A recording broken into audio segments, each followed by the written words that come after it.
अस्सलाम वालेकुम दोस्तों, ये किताब है the psychology of money by Morgan Housel.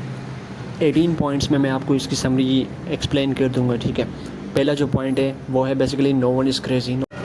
Basically in short, no one is crazy का मतलब ये है कि आपको ये जानना होगा how this world works rather than making your financial goals on your own. जो सेकंड पॉइंट है वो है लक एंड रिस्क।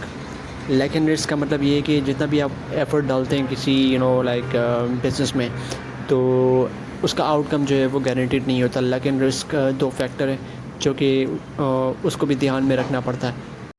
इनफ का वर्ड का पॉइंट मैं आपको एक्सप्लेन करता हूँ एक छोटी सी स्टोरी में। एक बिलियनर जो है वो एक नॉवलिस्ट कहता है कि जितना तुम्हारी किताब पूरे करियर में नहीं कमाती उतना मैं एक दिन में कमाता हूँ। लेकिन उस नॉवलिस्ट उसको कहता है कि हाँ बट मैं एक लफ्ज़ जानता हूँ जो कि आप नहीं जानते, और वो है इनफ। इनफ का मतलब ये है कि मनी मेकिंग के आगे ब्रेक लगाना। नंबर 4 जो पॉइंट है वो है कंपाउंडिंग। इसका शॉर्ट में मतलब ये है कि टाइम बहुत ज़्यादा अहमियत रखता है इन्वेस्टमेंट में। तो आप जब भी अगर आप जल्दी इन्वेस्टमेंट करेंगे तो आपको ज़्यादा प्रॉफिट होगा। वॉरेन बफेट अगर आज बिलियनर है तो उसके पीछे उसकी टाइमिंग है। बेसिकली उसने बहुत ही अर्लियर इन्वेस्टमेंट की थी। Getting wealthy versus staying wealthy दो डिफरेंट चीज़ हैं।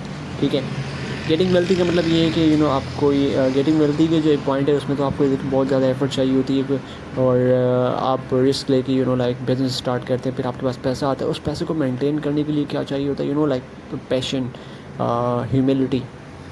टेल्स यू विन का मतलब है it's just a number games, like Michael Jordan tried 946 shots, only 146 were successful. Freedom का पॉइंट का मतलब ये है कि money give you control over time, that what you do with whom you would like to do, how you would like to do, you become independent. Man in the car paradox is, we think like that when we see a person is driving a very beautiful car, we praises his car rather than the person. Wealth is what you can't see. It's actually, for example, if you see a person with a car worth of $100,000, you just imagine that this person is having $100,000. He is, that kind of rich. But you can't see that what is his savings. In short, you can build wealth without high income, but you cannot build wealth without high saving. जब भी आप financial decisions या financial plan बनाते हैं तो financial decisions आपके long term होने चाहिए, ना कि शॉर्ट टर्म। तो इसका बेसिकली मतलब ये है कि आपको रैशनल की बजाय रीज़नेबल होना पड़ेगा। रीज़नेबल का मतलब ये है कि आपको जो भी फाइनेंशियल डिसीजन है वो लॉन्ग टर्म के लिए होने चाहिए। सरप्राइज जो पॉइंट है इसका जस्ट ये मतलब है कि your previous performance, your past performance is not indicative of your future better outcome. Margin of error का बेसिकली ये मतलब है कि funds for rainy day. Funds of rainy day is the best example for the margin of error.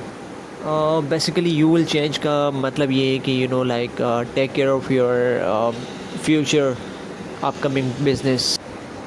It's actually when जब investor जो है वो दूसरे इन्वेस्टर्स को देखकर अपनी स्ट्रेटजीज बनाते हैं, तो इट्स मीन इस पॉइंट का मतलब है यू एंड मी। इस प्राइस का बेसिकली मतलब ये है कि what the price is for the thing and how much he is और दे आर विलिंग टू पे फॉर इट।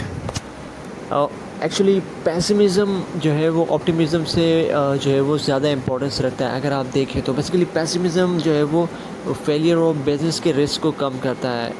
जो पैसिमिज़म है ये अगर देखा जाए ना तो टू बी ऑनेस्ट इसकी वैल्यू ज़्यादा है ऑप्टिमिज़म से, लेकिन बहुत ज़्यादातर लोग पैसिमिज़म को बुरा समझते हैं, but it has more value than optimism.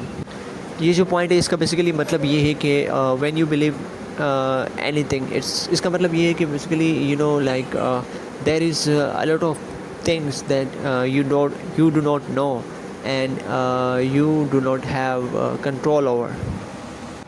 Thank you for listening. Thank you for watching. Please subscribe my channel. Thank you.